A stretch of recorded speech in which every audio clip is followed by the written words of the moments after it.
செய்தார். ஓகே, அடுத்து வேற போய் கேட்டு வாங்கினார்கள் அப்படின்னா உடனே வந்துடும் இல்ல, நிறைய கேட்டாங்க. தீர்க்கதரிசியினுடைய மனைவி அயல் வீட்டுக்காரத்துல போய் எதை கேட்டாளா? காளி பாத்திரத்தை கேட்டாளா?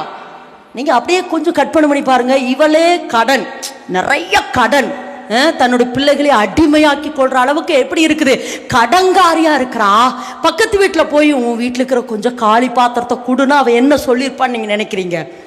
ஏமா இந்த பாத்திரத்தை வித்து சாப்பிட போறியா? நிச்சயம் கேட்டிருப்பான். இந்த பாத்திரத்தை வித்து சாப்பிடறத கேட்கறியான்னு நினைச்சிருப்பா. ஆனா இல்ல, கர்த்தர் கண்களிலே அவளுக்கு தயை கிடைத்தபடியினாலே அவ காளி பாத்திரத்தை போய் கேட்டவுடன் அவர்கள் எல்லாரும் அந்த காளி பாத்திரத்தை கொடுத்தார்கள்.